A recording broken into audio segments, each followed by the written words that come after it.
Procivis, l'immobilier qui a du sens présente Sud Radio, le grand matin week-end, Osez investir l'hebdo, 9h30-10h, Thomas Binet. Nous nous retrouvons pour le 80e numéro d'Osez investir, l'hebdo de l'investissement réussi. Bonjour Thomas Binet. Bonjour Philippe. Quel est le menu de ce dimanche, Thomas ? Eh bien, on va parler d'une sonnette intelligente comme innovation de la semaine et nous recevrons ensuite Laurent Vimon, président du réseau d'agences Century 21. Il est en notre compagnie pour nous parler de la nouvelle situation liée au confinement et on continuera avec notre consultant en logement, Bernard Cadot. Et on aura un autre Bernard dans la deuxième partie, une légende du sport, Bernard Hinault, qu'on ne présente plus. Et si on disait son palmarès, on terminerait Osez investir aux alentours de 3h de l'après-midi. TheLoc.fr, la plateforme qui vous simplifie la loc présente Sud Radio, Osez investir, la clé de la semaine. Et aujourd'hui, Thomas, vous nous présentez une sonnette connectée intelligente. Absolument Philippe, avec les sonnettes connectées, les portes ont dorénavant des yeux. Vous souhaitez savoir qui est passé à votre domicile en votre absence, vous voulez donner des consignes à distance à votre livreur pour qu'il puisse vous livrer votre colis, ou encore prévenir vos invités présents ou pas au pas de la porte, que vous arrivez dans la minute depuis votre smartphone. Eh bien c'est possible avec la sonnette connectée Arlo Video Doorbell. Et comment fonctionne-t-elle, Thomas ? Eh bien cette sonnette connectée détecte les mouvements qui se passent derrière votre porte et vous envoie une alerte sur votre smartphone. Si un visiteur appuie sur votre sonnette Arlo, celle-ci vous contacte sur votre téléphone pour ne manquer personne. Vous pouvez également parler avec vos invités ou envoyer des messages préenregistrés depuis votre smartphone grâce à son bidirectionnel. La sonnette est conçue pour résister à de fortes températures, entre moins 20 degrés Celsius à 45 degrés. Ça fait de la marge. Ça fait de la marge. Elle dispose même d'une sirène que vous pouvez enclencher quand vous le désirez. Elle a beaucoup d'autres fonctionnalités comme démarrer un enregistrement ou encore stocker les vidéos sur le cloud. C'est parfait, Thomas, mais combien coûte-t-elle ? Elle est au prix de 200 € pour accéder à certaines fonctionnalités comme conserver les enregistrements sur le cloud. Un abonnement de 2,79 € par mois est nécessaire. Merci Thomas. Sud Radio, Osez investir. Notre invité cette semaine est Laurent Vimon, président du réseau Century 21. Oui, Philippe, Century 21 a été créé aux États-Unis en 1972 et s'est implanté en France en 1987. Century 21 est aujourd'hui le premier réseau d'agences immobilières dans le monde et fédère en France plus de 900 agences regroupant ainsi 7000 collaborateurs. Bonjour Laurent Vimon. Bonjour. Laurent Vimon, nous vous avions reçu fin octobre et à l'époque déjà on était dans une situation un petit peu compliquée. On avait vécu un Covid, donc un confinement, un post-confinement, des vacances d'été, un couvre-feu. C'était à ce moment-là qu'on vous avait reçu et maintenant nous sommes reconfinés sur une partie du territoire. Alors je admets que c'est un confinement un peu différent. Ce week-end, nous avons eu le droit à de nouvelles règles, une attestation samedi et dimanche on annule tout. Elle n'est pas sérieuse cette gestion de crise selon vous ? C'est un peu dur parce que on n'est pas à la place de gens qui gèrent une situation qui est absolument inattendue, que personne n'a jamais vue dans le monde. Donc ça a l'air pas sérieux, mais je ne sais pas si quelqu'un aurait fait mieux. Pire sûrement, mais mieux j'en sais rien. Donc je ne veux pas juger, moi. Je n'ai pas la hauteur de vue pour avoir un avis. Ce que je sais en revanche, c'est que les gens de l'immobilier ne doivent pas se plaindre de la situation parce qu'ils sont des privilégiés. Et comparé à la situation des gens qui ont des restaurants, des bars, des hôtels, agences de voyage ou autres, on est des miraculés du Covid. Voilà, on va le dire comme ça. Alors donc les visites pour les résidences principales, tant en location qu'en achat, sont autorisées, mais les agences sont fermées dans les départements concernés, là où les cordonniers sont ouverts. Jusque-là, tout est normal. On est d'accord. Je sais pas, vous savez, oui. Ce truc-là, le Covid, personne ne l'a vu arriver, personne ne sait le gérer. La Floride n'est pas confinée, il n'y a pas beaucoup plus de morts qu'à New York, où ils ont confiné. Donc, moi, j'ai pas de religion arrêtée sur le sujet. Ce que je sais dans l'immobilier, c'est qu'on a réussi vendredi, grâce à une ministre efficace, appelée Emmanuelle Vargon, à obtenir un droit de visite qu'on n'avait pas eu en novembre. Justement, j'allais vous en parler parce que je sais que vous êtes souvent au ministère. Elle en pense quoi, notre ministre de tutelle ? Elle s'est battue dans un arbitrage interministériel pour que la profession puisse faire des visites pour des gens qui étaient en situation compliquée, des gens qui avaient vendu un logement qui devaient en racheter un, qui avaient acheté qui devaient vendre le leur. Donc elle s'est battue, elle a obtenu un arbitrage positif pour la profession et grâce à elle, on a gagné et on a obtenu le droit de pouvoir visiter. Alors c'est pas parfait, les agences sont fermées mais les gens peuvent télétravailler, ils peuvent venir à l'agence, elles sont fermées au public. Donc c'est une situation qui est compliquée, mais encore une fois, moi je regarde le verre à moitié plein et je me dis que on est vachement chanceux par rapport à plein de gens. Alors, vous nous aviez indiqué que d'août à septembre 2020, lors de votre dernière intervention dans Osez investir, vous avez eu un niveau de performance identique à 2019. Est-ce que la fin 2020 et ce premier trimestre 2021 confirment vos résultats ? Fin 2020, c'est un peu moins que 2019. Le mois de novembre, avec simili-confinement sans visite, il a complexifié les choses. Décembre un petit peu en retrait. En revanche, ce qui m'étonne, c'est que le premier trimestre 2021 est extrêmement actif. Ce qui va fausser les chiffres, c'est qu'il y a un an, le 17 mars, on a arrêté tout. Et donc, on est en train d'accumuler des transactions qu'on n'a pas faites il y a un an. Et donc, quand on va comparer le premier trimestre 2020 à celui de 2021, il y aura 13 jours de plus en 2021 d'activité. Donc, on sera au-dessus de 2020, c'est sûr.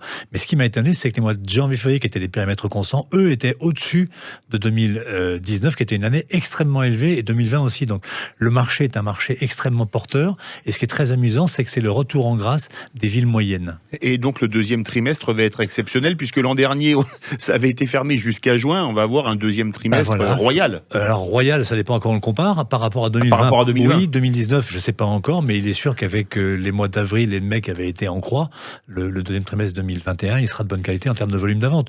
Le marché, il est porté par les taux. Point. Est-ce que vous avez le sentiment que le marché de cette année est conforme à l'idée que vous en faisiez quand vous étiez passé devant notre micro ? J'ai pas d'idée, moi. Je suis incapable de faire des prévisions à 6 mois. C'est-à-dire que j'ai appris à dire, je ne sais pas. Non, mais quand vous étiez passé, vous aviez dit un certain nombre de choses. Est-ce que ça se traduit quand même ? Vous le vivez. C'est un peu mieux que prévu, sauf qu'on a eu l'incident de novembre avec le confinement qui est revenu plomber la situation. Mais je suis pas certain qu'on ait un marché aussi euphorique qu'en mai et juin 2020, où il y avait un phénomène de rattrapage. Là, les projets se sont réétalés sur plusieurs mois. Donc, si on fait aussi bien qu'en 2019, moi, je serais très, très content. Hein. Paris était un marché bloqué avec un prix tournant autour des 10 500 € du mètre carré. Pour vous, le blocage est maintenu ou il est en passe de se débloquer ? Je sais pas qui a dit qu'il était bloqué, le marché parisien. Vous ? Moi ? Oui. Ah non, j'ai jamais dit bloqué. Je vous laisserai réécouter notre émission je du mois veux bien, d'octobre. parce que bloqué, ça me semble excessif, et c'est pas du tout dans mon genre. J'ai sûrement dit qu'il cherchait une direction, qu'il marquait le pas, mais bloqué me semble excessif. Le marché parisien aujourd'hui, mais si je l'ai dit, je ferai mon mea culpa, et alors vous pouvez compter sur moi. Ne vous inquiétez pas. Bernard me connaît, ne vous inquiétez pas, Thomas Billet vous vous donnera la solution. Et quand je sais reconnaître mes erreurs. Donc, le marché parisien, il a redémarré plus tard que les autres, parce que Paris, en mai, est resté dans une position, les écoles étant fermées, on était en zone rouge.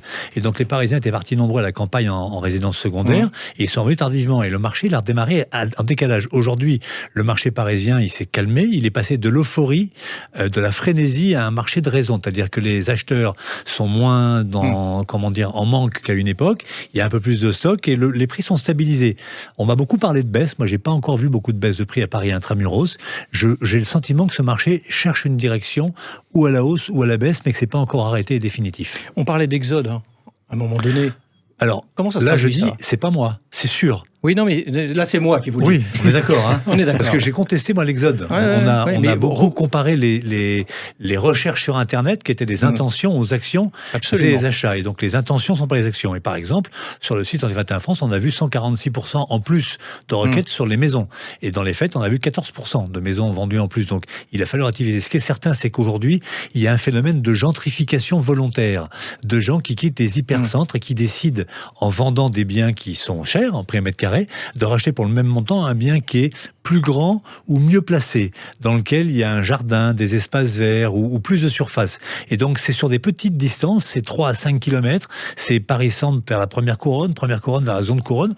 On sent que les hypercentres en ville, dans toutes les grandes villes de France, sont en train de perdre une partie d'habitants qui veulent mieux habiter. On va le dire comme ça. Alors, Laurent Vimont, êtes-vous au courant de la rumeur qui court le tout Paris de l'immobilier ? Century 21 serait sur le point d'être cédé, donc racheté. Alors vous qui en êtes le président, info ou intox ? À votre avis, si je savais, est-ce que je pourrais vous le dire ? Probablement, puisque vous êtes sur Sud Radio. Est-ce que vous connaissez ce qu'on appelle une clause de confidentialité ? Votre réponse me suffit. Voilà. Merci Laurent Vimont, et je rappelle que vous êtes le président du réseau Century 21. Sud Radio Oser Investir. Bernard Cadot, vous êtes le consultant d'Oser Investir en logement. Alors Bernard, est-ce qu'on vit toujours bien dans un logement ? Le plus souvent, la réponse est oui. Mais je vais évoquer ce matin un réel problème de société, le mal-logement qui touche un nombre croissant de Français. Les derniers chiffres évoquent 22%, soit un Français sur 5, un peu plus même, qui est mal logé ou qui est fragilisé depuis notamment la crise du Covid par rapport au logement. En chiffres, c'est seulement 0,8% des 100 milliards du plan de relance qui seront affectés au logement des plus vulnérables. En chiffres toujours, plus de 14 millions de personnes concernées, dont plus d'1 million sans logement personnel, soit le double qu'en 2012.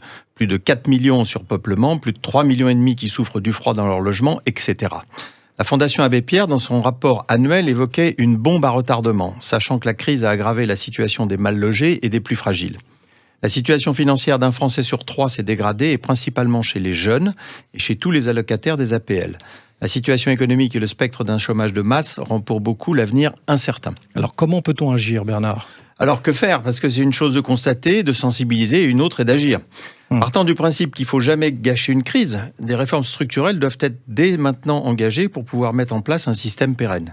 Il faut commencer par produire plus de logements, c'est la mère de toutes les batailles. Nul ne pourra régler le problème du logement sans fournir le volume nécessaire à satisfaire les besoins. Et ça vaut d'ailleurs, et nous l'évoquons souvent à l'antenne, pour l'ensemble des catégories de logements. Et construire sera suffisant ou pas ? Il faut en parallèle également rénover massivement le parc existant et faire disparaître les passoires thermiques dont le nombre est estimé à près de 5 millions. Le gouvernement a lancé un objectif ambitieux de 500 000 par an d'ici 2025. Espérons qu'il soit atteint. Il faut de la contrainte. Certains logements ne seront plus louables dès 2023, puis 2025, puis 2028 s'ils restent en l'état. Il faut de l'incitation également. À cet égard, le dispositif MaPrimeRénov' rencontre un grand succès. Mais il faut également viser le zéro reste à charge pour les propriétaires les plus modestes en leur évitant la double peine. D'accord, mais alors qui va payer ? Enfin, comme l'État ne peut pas tout, je propose de créer un véhicule d'investissement ad hoc destiné aux particuliers désireux d'investir dans la pierre et volontaires pour pratiquer des loyers minorés proposés aux plus modestes. Nous rappelons ici même régulièrement combien l'épargne des Français est surdimensionnée et mal rémunérée. Ce serait sans doute une bonne façon de la flécher vers un investissement productif. Merci Bernard. Restez avec nous, on revient dans un instant avec le Club Osez Investir, avec une authentique légende, oui, puisque Bernard Hinault sera avec nous. Sud Radio, le grand matin week-end, Osez Investir l'hebdo, 9h30, 10h, Thomas Binet. Avec Procivis, l'immobilier qui a du sens.